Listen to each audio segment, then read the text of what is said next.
एकादश की कक्षा में आज हम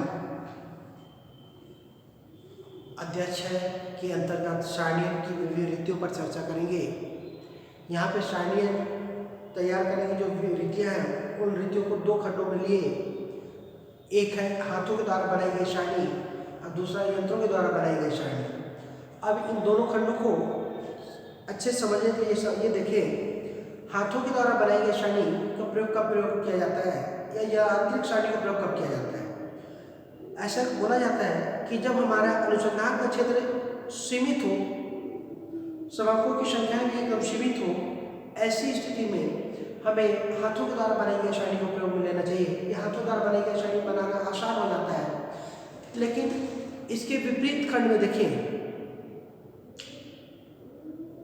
जब अनुसंधान का क्षेत्र बहुत व्यापक होता है, विशाल होता है और श्रमिकों की संख्या बहुत ही अधिक होती है, जिनको गणना करने के लिए भी हमको यांत्रिक सहायता लेनी पड़ती है, मशीनों को सहायता लेनी पड़ती है। ऐसी स्थिति में हमें यांत्रिक सारणी का प्रयोग करना चाहिए।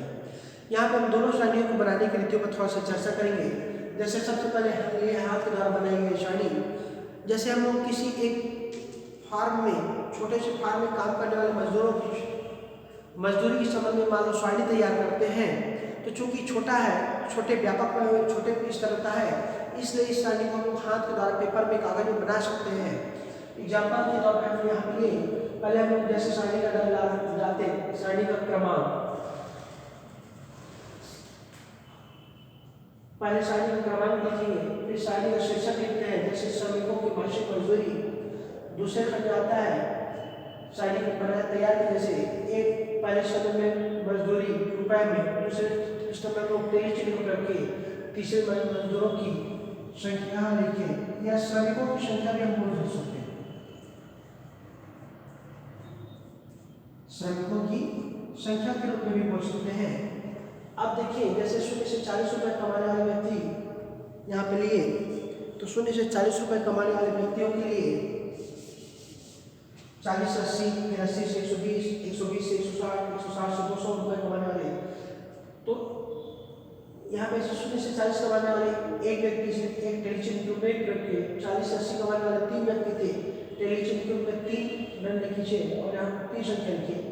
80 से 120 कमाने वाले 6 लोग, तो यहाँ पे 4, 1/5 और टेलीचिन्ह के रूप में 6 और यहाँ पे 6 लिखे। 120 से 160 कमाने वाले 5 व्यक्ति थे, टेलीचिन्ह में 5, श्रमिकों की संख्या में 5। 160 से 200 कमाने वाले 10 लोग, इसकी संख्या उल्लेख की। चूंकि छोटे स्तर पे था, अनुसंधान का क्षेत्र छोटा था, सीमित था, संख्या भी कम थी, इसलिए हमें एक कागज में छोटे स्तर पे बनाना संभव बन जाता है।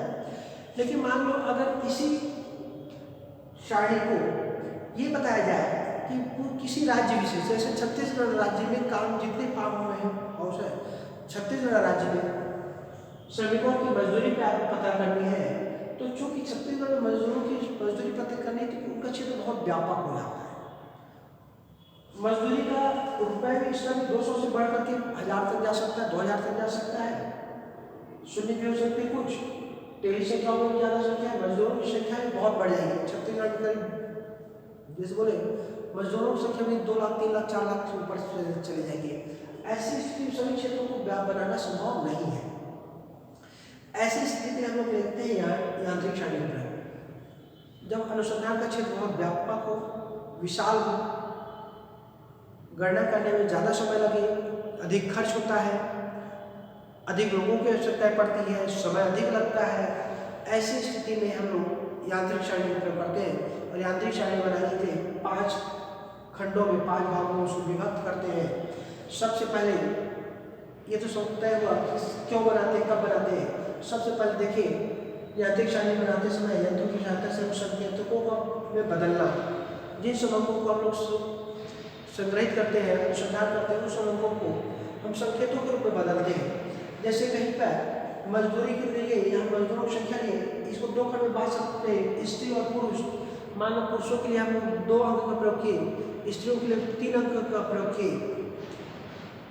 इसको और हम लोग देखे होंगे, अक्सर जब हम किसी कंपटीशन वगैरह में फॉर्म वगैरह भरते हैं, तो फॉर्म वगैरह में भी जाति को उल्लेख न करके एक सामान्य जाति के लिए, पिछड़ा वर्ग के लिए 2, अनुसूचित जाति के लिए 3 अंक, अनुसूचित जनजाति के लिए 4 अंक, ऐसे प्रयोग करते हैं। जेंडर के लिए भी मेल के लिए 1, फीमेल के लिए 2, थर्ड जेंडर के लिए 3, ऐसे अंकों का प्रयोग कर लेते हैं। ये अंकों का प्रयोग भी इसी कारण किया जाता है क्योंकि यांत्रिक सारणी में उसको प्रिंट करना आसान हो जाता है।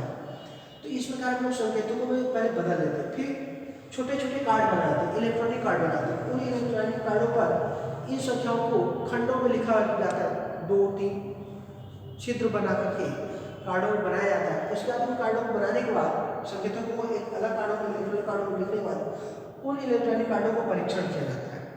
उन इलेक्ट्रॉनिक कार्डों की पूर्णतः जांच की जाती है कि जो कार्ड बनाए गए हैं, तैयार किए गए, वो वास्तव में सही है या नहीं। जब वो इलेक्ट्रॉनिक कार्ड तैयार हो जाते हैं, जांच कर ली जाती है कि सही है, तो ऐसे इलेक्ट्रॉनिक कार्ड बनने के बाद उन इलेक्ट्रॉनिक कार्डों को इलेक्ट्रॉनिक यंत्रों के द्वारा अलग अलग खंडों में छटी की जाती है।